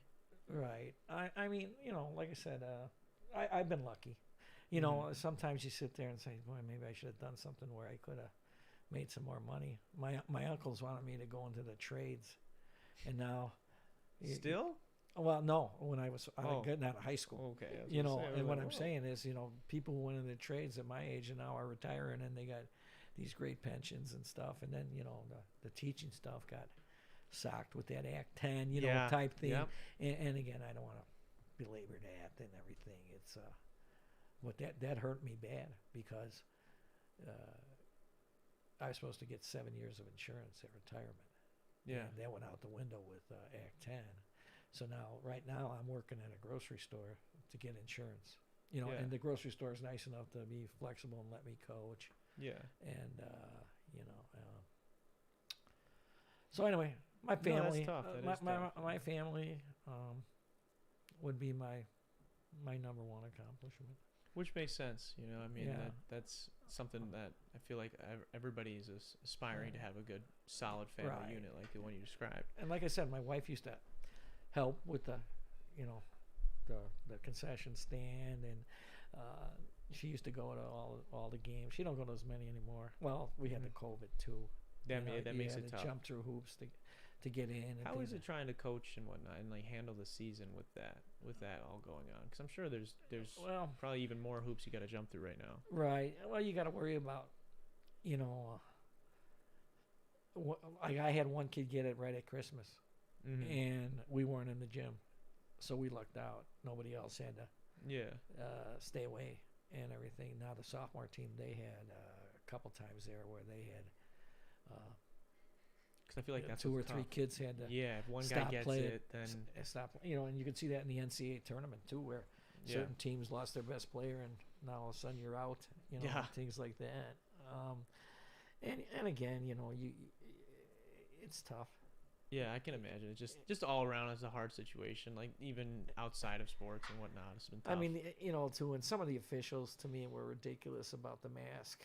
You Mhm. know, they're one game they're yelling at, you know, a couple of my kids. I go, hey, the thing's a paper mask. Yeah. It's not gonna.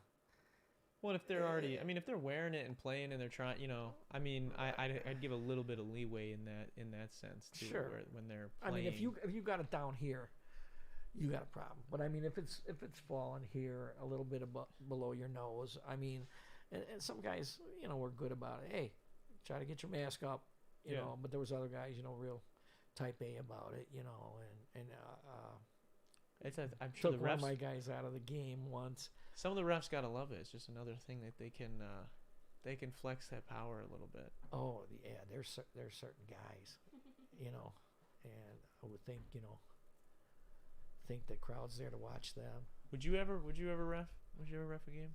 Well, when you worked at Platteville in Wisconsin, when you coached, if your team wasn't playing, you were reffing. So Okay. I reffed those. I had to ref a few games, so like when a ref didn't show up for the girls. Yeah. And, Okay. And you know, pretty. I shouldn't say easy. It's probably harder to ref at the lower level because you know what It's I mean. a little less controlled. They don't really know what they're doing either, so it's Right. like hard to tell what's what. Again, you know, like all you really ask is that they're consistent. Mm-hmm. You know, I mean, there's some guys who are just flat out bad. You know, like yeah. one of our only loss in the league. I mean, this guy. It was our worst game, so we didn't deserve to win. But this guy, I mean, he was just making calls that weren't even there. You know,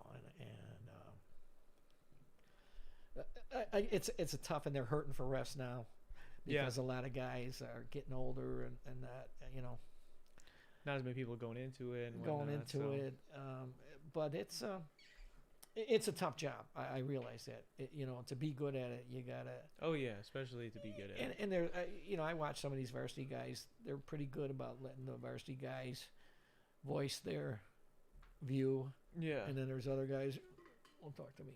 Yeah. I you know, like I invented the game type Yeah. type Yeah. thing, and so Yeah, I never got that whenever a ref would not offer like an explanation. Like if a coach says something, you Yeah. know, and he's just like, wait, what was that about? Like, yeah, I feel like if you think you made the right call, like you can 1 second like this is why I did that, and then you know continue reffing. Like, but I feel like the guys that maybe know that they didn't make the best call, those are the ones that are like, nope, I don't want to hear it. Don't talk to me. I got to do this. right. Just kind of brush you off like that. But I mean, like I said, too, what do I want to say this? Some refs allow the banging away from the ball, you know, Mhm. even on the ball, allow Yeah. body, and then there's other guys, you know, who Second you touch 'em. you touch them, you know, so it's hard in that regard. Like we played a couple. One of them was Pewaukee, who their varsity won the state and everything. I mean, they just physical us out of the game. And you know Mhm. the refs. I'm not saying the refs cost us a game because they didn't. I mean, we got doubled. It was like 50 to 25 or something like that. But again, you know, the way it was reffed, our kids weren't used to that, you know. Yeah. And, you know, I said to myself, next year, I guess I got to have a couple practices where we just Rough let them up a little bit. them go at it, a little body each other, and say, hey, we might get a. Yeah, you never know, Yeah. especially these playoffs. As you get closer to playoffs, I know there's not for like the lower levels, but definitely the playoffs. It's just like all of a Yeah. sudden the refs are like, yeah, we don't want, we're not calling anything anymore. That's how it usually goes. Right. But what we're getting, what are we at? We're at an hour and a half here. Is there anything that we haven't gotten to yet that we got to let the people at Detox know here, Mr. McNulty? I don't know. I gotta know look you at my got. I notes. know you had plenty of notes. I know we haven't gotten into all of them. So I'm gonna say, if there's we any- told a short story. yeah.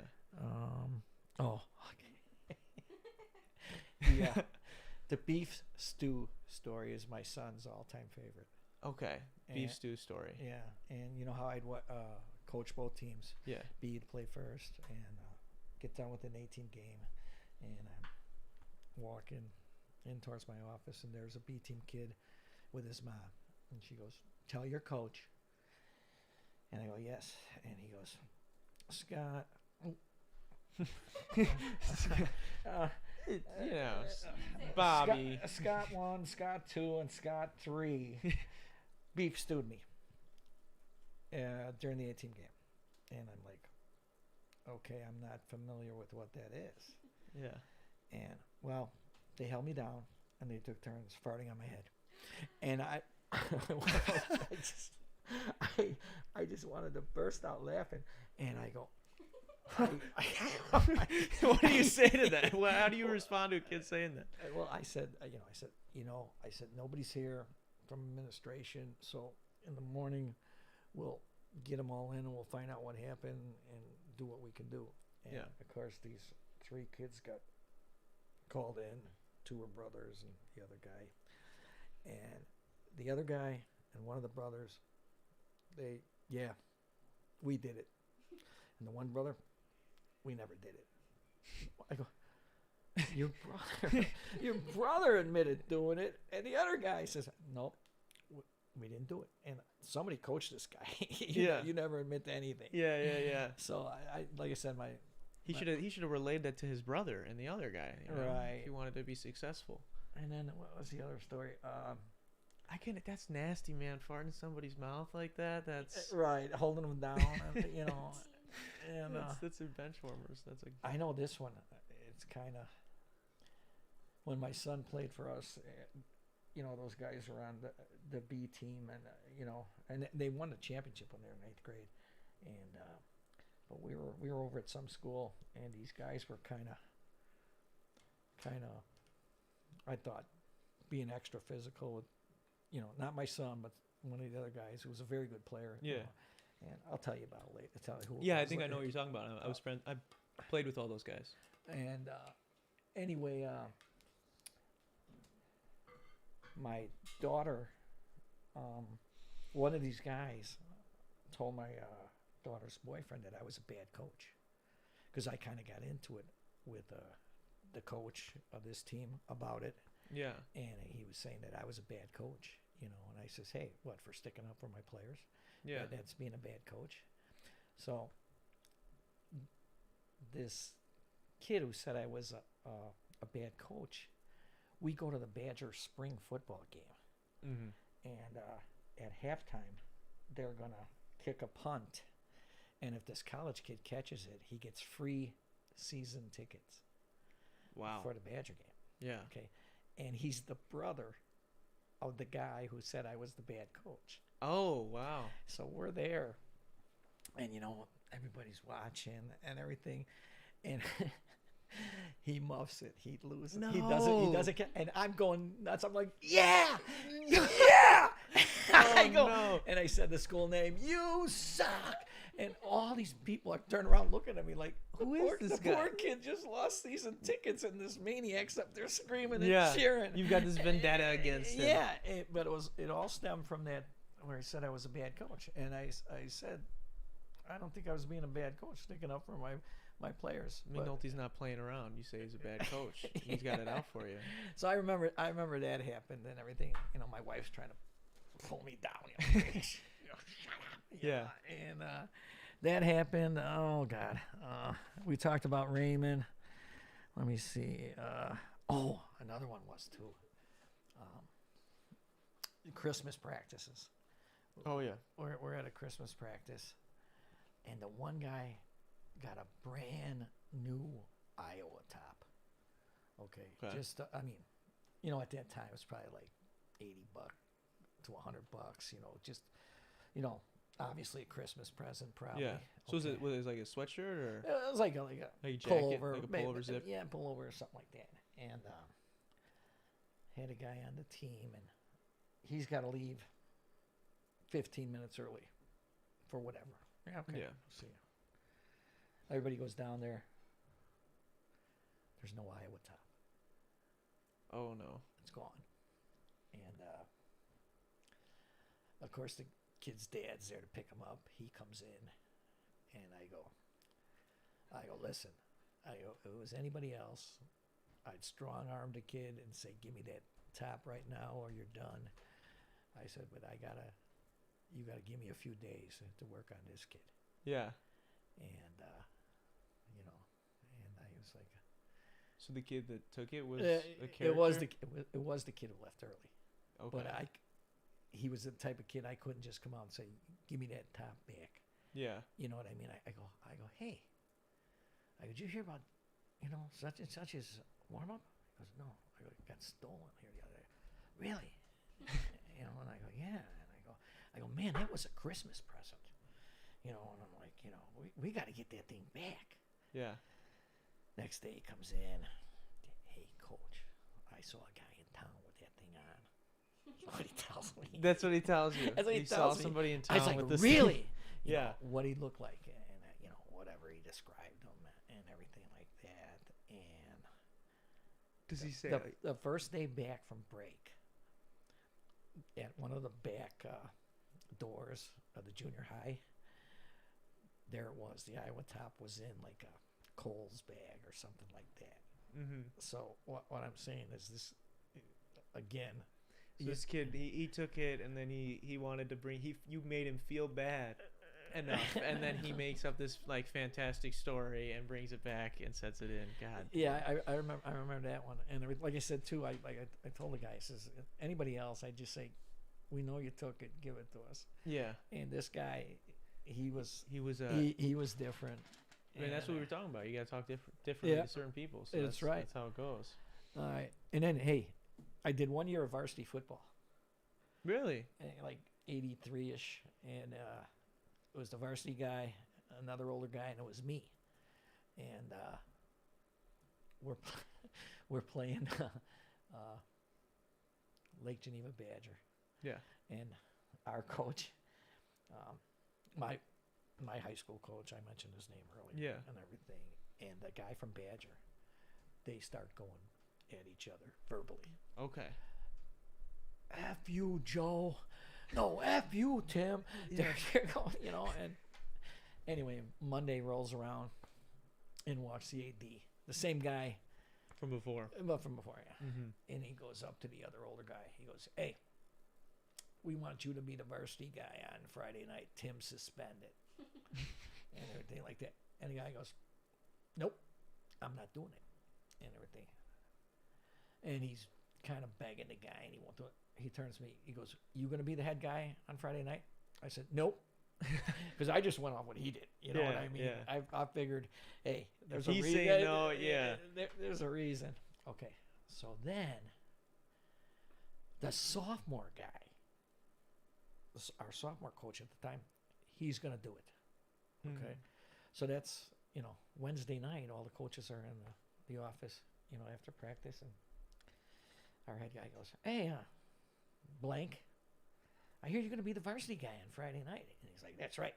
And he goes, what's the varsity doing on offense? And he goes, I don't know. And he goes, see him? He goes, he's doing the offense this week. He goes, what's the varsity doing on defense? He goes, I don't know. He goes, Mcnulty over there, he's got the defense. He goes, so with all due respect, how the Funicello are you going to be the head guy? Yeah.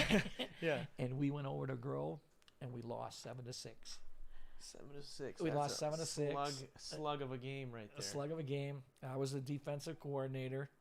Like I said, it wasn't too bad, but we still lost as a loss. But I'll always remember that. You know, like I said, it was, again, I don't know how you can volunteer to be the head guy if you've never, Yeah. if you don't watch them, you know. Yeah, that's definitely. I don't know how you get something like that just kind of forced on you when you don't have any Yeah, I mean, reason or claim to it, right? Like, right, and like I said, kind of a power thing for the guy. You can say he was a varsity guy, you know. Yeah. And I get it. so that happened. It's a true story, though. People don't know that I coached varsity football. That's crazy. You coached everything, man. And You everything. coached everything. But not volleyball. Not volleyball. Just So it's just not darn volleyball. shorts and everything. We talked about grease lightning. We did. You know, I had. Is there? Oh, another is it? great one. Another Okay. great one.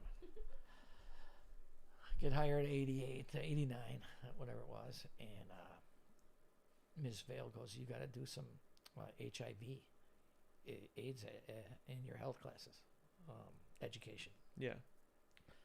So where do I go? I go to our school library, okay? And I get this tape out of there, and it was called Time Out, okay? And they had people like Magic Johnson in it, Yeah. Arsenio Hall, Yeah. Sinbad. Yeah. You know him? Yeah. Yeah. Okay.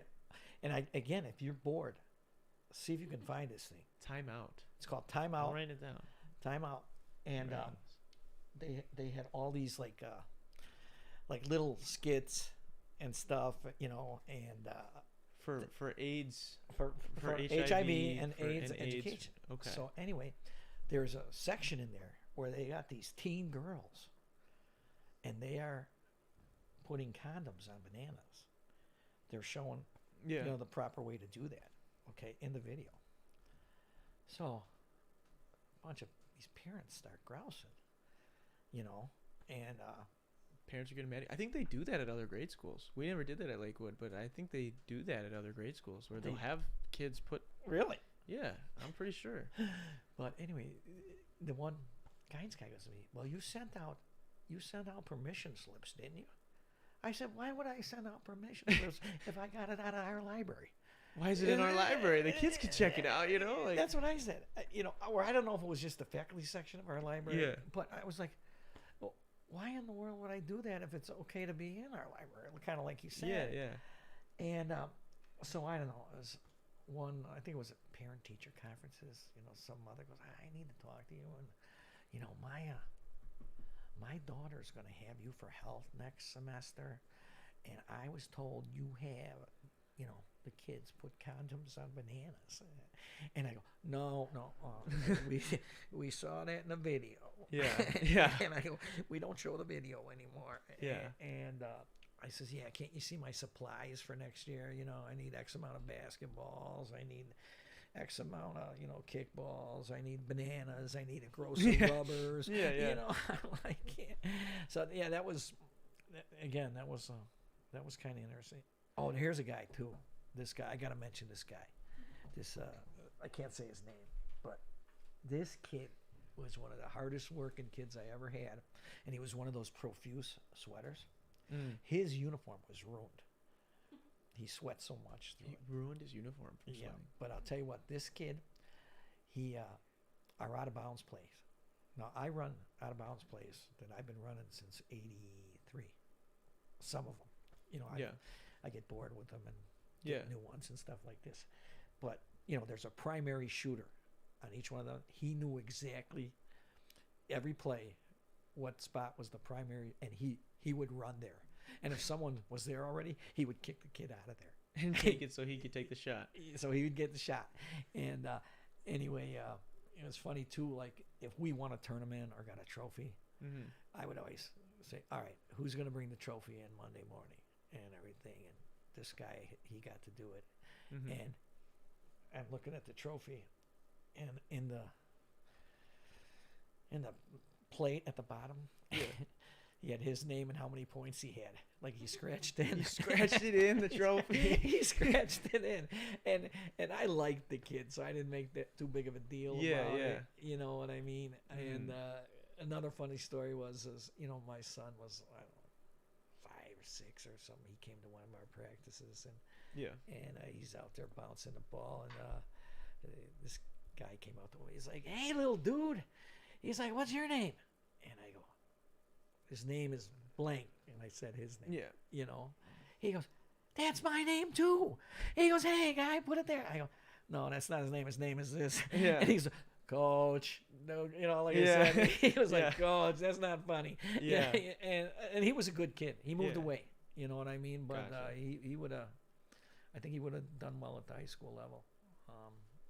But like I said, he stood out. I mean, I had a guy who played on a championship team for me, and then also he helped coach one, and he passed away 1 or 2 summers ago. He got some kind of lymphoma, and he died right in town. And I'm sorry to hear that. it was his dad got a hold of me and said, "Hey, he wants to see you before he goes," and I'm like, that was tough for me.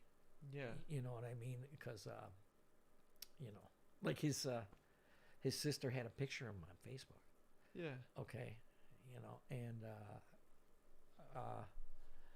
I typed something to the effect, I go, "This was my player, this was my assistant coach, but best of all, he was my friend."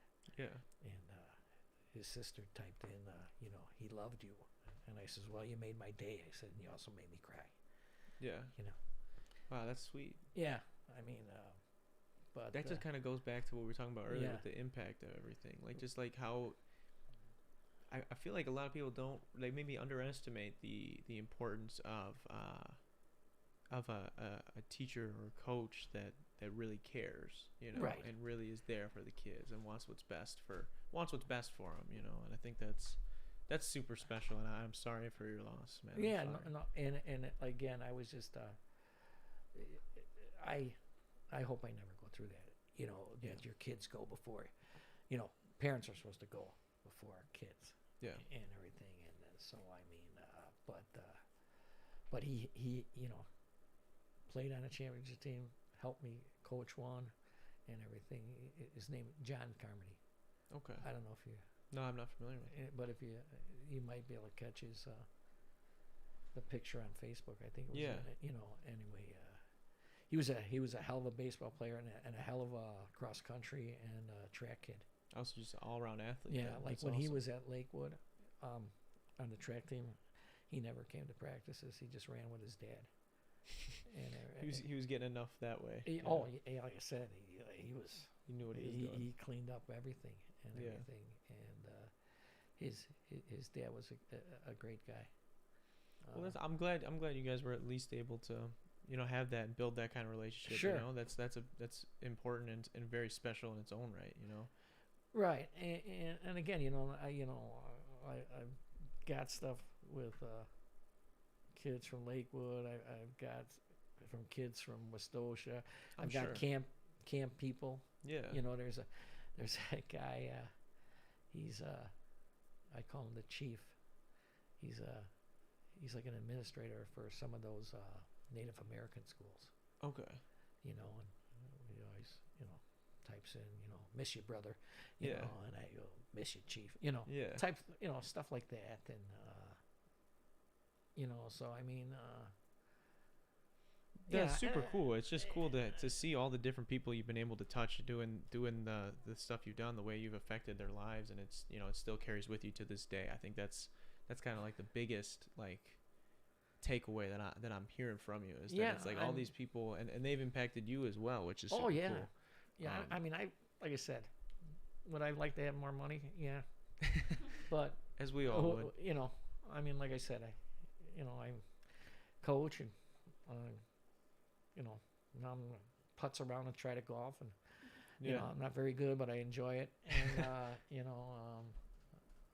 God, I should come on here sometime and tell you the Twin Lakes Country Club stories. I could write a book on those Oh, I'm sure. and everything, all the crazy stuff that guys have done over the years. I'm absolutely sure. Is there anything? So we're almost to the 2-hour mark. Is there anything? We'll probably wrap here, and I got some words for the audience. But before I do, is there anything you want to say lastly, to the people that have been listening, or the people that will listen to this in the future and whatnot? All right. Well, any parting words? Anything you want to be remembered for in this episode specifically? Thanks. We did a ton, and Yeah. I'm appreciative of you being on the show, man. Thank you Well, for being here. I feel honored that you asked me. You know what I mean? I feel honored that you asked me, so I figured I would do that. There was a lot of people telling me, "Don't do it. Yeah. Don't do it. I know you'll get in trouble." Yeah. I go, as long as I'm not drinking, I said. Yeah. Then the truth serum, you start blabbing everything. You start saying some stuff you maybe shouldn't be saying. And again, thanks for listening. For those who Yeah. did, and everything was true. Yeah. Nothing is made up. Absolutely. And again, I wasn't the best guy in the world, but I wasn't the worst. For those who have a paradigm of who I am, and it's like I think you selling yourself a little short, man. You're a great guy. You're a great coach. Thank you. I was moving out while you guys were coming in. Yeah. That was again, it was just the way the culture was up there and everything. And, Yeah. Interesting circumstances for sure. Yeah, and everything. But it's the union guy said you're a lot better off than a lot of people. Yeah. That's what I hear about all that. So some people, got shoved out who probably shouldn't have. And again, I don't want to turn it into that. Yeah. And I don't think I've done that. No, I don't think so at all. Like I said. Yeah. And everything, you're just being true. Just being seeking your truth from your perspective, and I get that.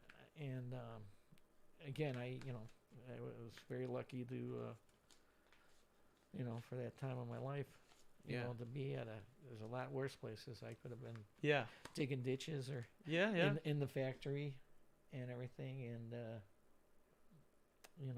And I think everybody that came into contact with you was lucky to have that as well. So, well, thank you. And I'm very lucky that we got to have you on the show. Like I said, I really appreciate you being here. I also want to say thank you to everybody who did tune in live, as well as I know these will be posted on Spotify later for people to just listen to the audio version. It'll be up on YouTube indefinitely, so people can rewatch that there. So thank you to anybody who is listening in the future.